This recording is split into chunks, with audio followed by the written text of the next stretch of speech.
Gente, sejam todos muito bem-vindos de volta para o nosso quinto vídeo de exercício. Hoje, especialmente, resolvi trazer um problema um tanto quanto diferente dos que a gente vem resolvendo até então. Vejam bem, todos os problemas que a gente resolveu até o momento foram problemas que caíram aí em exemplos de vestibular e por aí vai. E esses problemas são úteis, para uma sorte de aplicações, digamos assim, porque em muito eles correlacionam assuntos, e isso sempre é legal, No entanto, hoje eu queria voltar mais para a ambientação mais pura da coisa, entende? Algo que, às vezes, é um choque para muitos alunos, sobretudo quando eles começam aí a primeira série do ensino médio e bem ao fim do ano eles têm de se deparar, com equações exponenciais, Aliás, não apenas as equações exponenciais, no entanto, eles também se deparam com as funções e as aplicações de exponenciais que eles têm de lidar. Agora, uma coisa é muito interessante, e algo que eu noto com triste frequência, eu diria. Às vezes, eu noto nos discentes que eles não têm problema, eles quase nunca não têm problema com o conteúdo que teoricamente já é um pouco mais avançado. No entanto, às vezes alguns problemas, que lá na frente causam empecilhos, digamos assim, eles vêm de fundamentos que não foram adequadamente aprendidos antes. Então, por exemplo, se a gente tomar como nosso exercício de hoje o problema, olha, resolva a equação exponencial abaixo com respeito à incógnita n. Ou seja, em outras palavras, resolver essa equação para n, ou seja, descubra o valor de n, digamos assim. Portanto, observe que é uma pergunta direta e simples. E, em verdade, quando a gente está estudando funções exponenciais, seja no caso de meia-vida, seja no caso de uma droga saindo do organismo, enfim, seja no função de crescimento populacional, ou seja, as aplicações são muitas. Por vezes, a gente vai ter de resolver alguma equação exponencial. Em outras palavras, por vezes, teremos de resolver equações. E é nesse ponto que eu gostaria de tratar hoje. Bom, então vamos olhar para o nosso problema. De forma análoga aos vídeos que precedem este, vamos falar num primeiro momento de revisão. Só que o que eu gostaria de revisar hoje é basicamente a equação. Não necessariamente as operações que a gente vai resolver, que a gente vai fazer uso para resolver uma determinada equação, mas a essência de equação, a significância. Porque muitas das vezes eu consigo aferir que é justamente um tema que as pessoas não dominam tão bem. O que é curioso, porque veja bem, é um tema que basicamente influencia em todo o campo da matemática. Portanto, vejamos. Eu queria dizer para vocês que a gente pode entender equação sobre o seguinte sentido. Trata-se de uma identidade que pode sofrer operações algébricas, desde que seja respeitado o princípio da igualdade.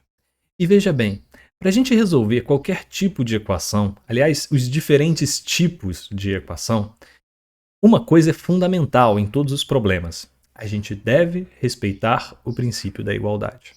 Só que veja bem, para a gente conseguir respeitar o princípio da igualdade, é necessário que a gente o conheça adequadamente. E é justamente disso que eu quero tratar nesse primeiro momento.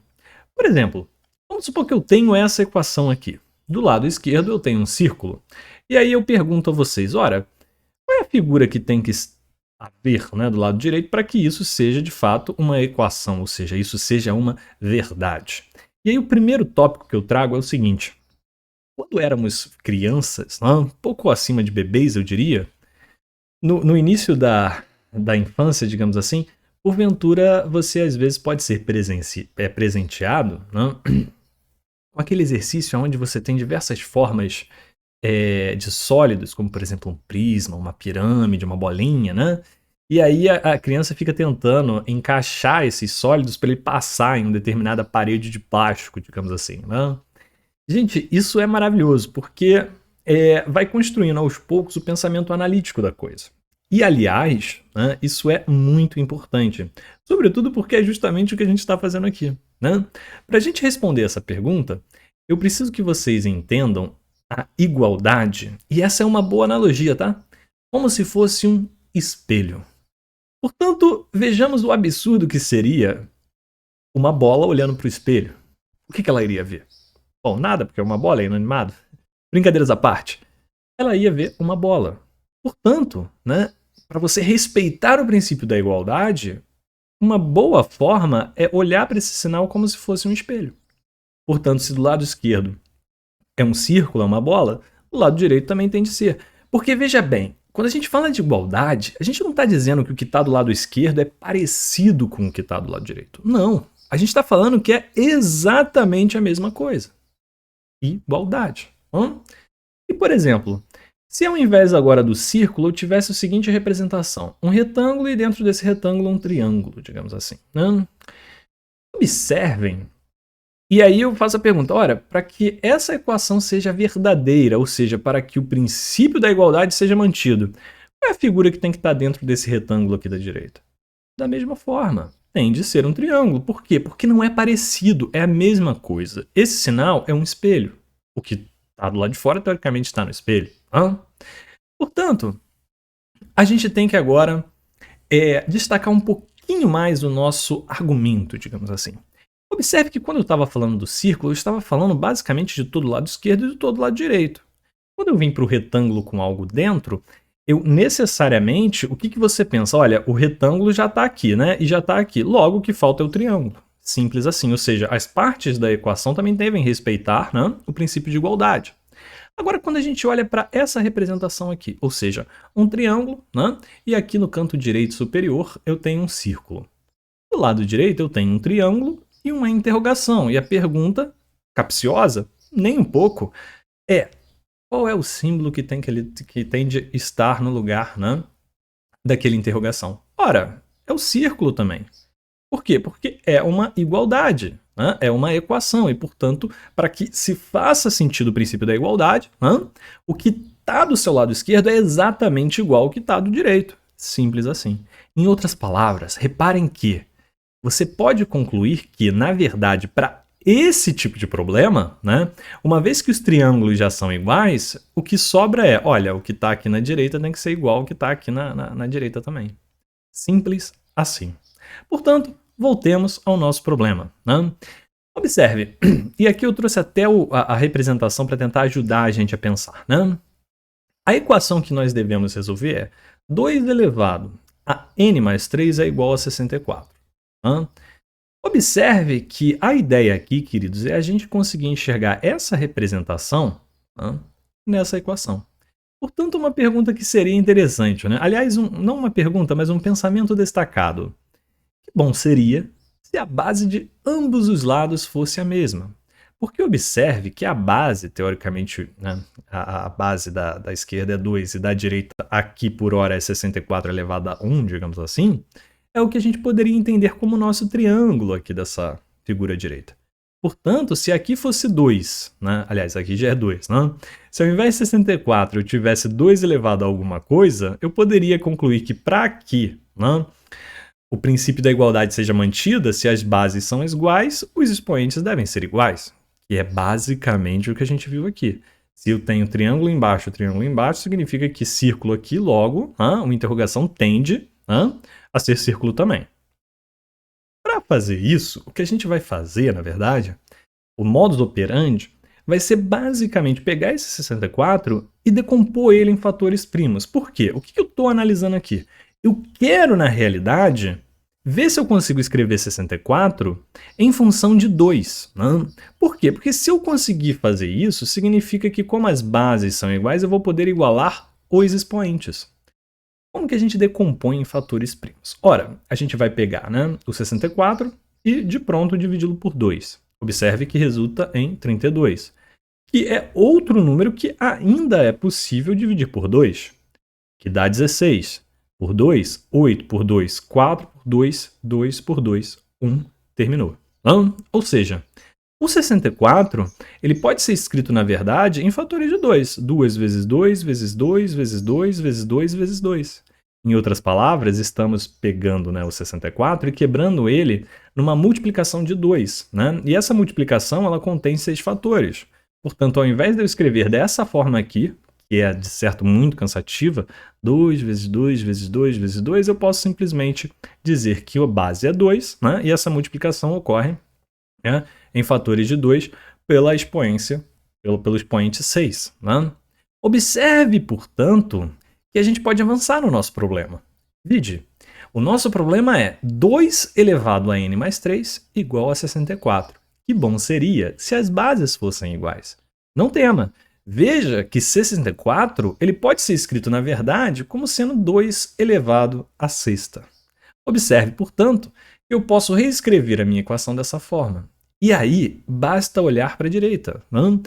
Triângulo, triângulo, bola, logo, interrogação tem que ser bola. 2, 2, logo, n mais 3 tem de ser igual a 6. Portanto, para que a gente consiga manter o princípio da igualdade, né, devemos concluir que n mais 3 igual a 6. Logo, basta a gente resolver essa equação agora. Né? Observe que aqui eu faço ainda um outro pedido. Né? Por vezes, a gente acaba chegando no ensino médio, né, carregando boa parte dos vícios do ensino fundamental. Né? Então, por exemplo, como que eu vou fazer para resolver a equação n mais 3 igual a 6? Né? E aí, talvez quase toda a célula do corpo grita, né, falando, olha, basta esse 3 passar para o outro lado, enfim. Né? Queridos, muito provavelmente vocês em breve vão ter um vídeo sobre equações e, portanto, eu não vou me fazer enfadonho no que eu me proponho a resolver esse problema. Mas, em verdade, a gente resolve isso aqui da seguinte forma. Esse sinal significa espelho, certo? Portanto, imagine que eu estou me olhando no espelho. Se eu estou me olhando no espelho e coloco um chapéu, o que acontece com a minha imagem? Ela, evidentemente, coloca o chapéu também. Se ela não colocar, você sai correndo. Observe que o que a gente vai usar para resolver a equação é esse mesmo princípio. Eu vou provocar sucessivas alterações a partir de operações algébricas para tentar resolver o meu problema. E aí o meu objetivo é, ora, se do lado esquerdo eu apenas tiver n, significa que o do lado direito também é n, só que no formato de número, ou seja, resolvi, acabou. Portanto, eu quero que em um dos lados dessa minha equação reste apenas n. Observe que esses 3 aqui, né, esse mais 3 está me atrapalhando. Portanto, eu vou pegar esse mais 3 e vou deduzir 3. Só que veja, é uma equação. Se você colocou um chapéu, a imagem do outro lado também coloca. Então, se você subtraiu 3 do lado esquerdo, você subtraiu também 3 do lado direito, porque o princípio da igualdade tem de ser mantido. Observe, portanto, que 3 menos 3, 0. 6 menos 3, 3. E aí, cara, quando você tem n mais 0, ou aliás, em verdade, né, uma incógnita mais 0, o que você está falando, na verdade, é uma operação identidade, ou seja, ela não altera, teoricamente, esse valor. Portanto, você pode concluir que n mais 0 igual a 3 é o mesmo que dizer n igual a 3. E aí, finalmente, resolvemos o nosso problema. Portanto, n igual a 3 é a única solução para a equação dada com respeito à incógnita n. Portanto, queridos, eu espero que vocês tenham gostado dessa revisão. Acreditem, o conteúdo de equação tá para sair aí e tá ficando bem bacana, tá? E eu espero que esse exercício ele tenha ajudado alguém, tá? Queridos, se vocês gostaram desse vídeo, por favor, curta ele, compartilhe com os amigos e, por favor, se inscreva no canal. Forte abraço e até a próxima.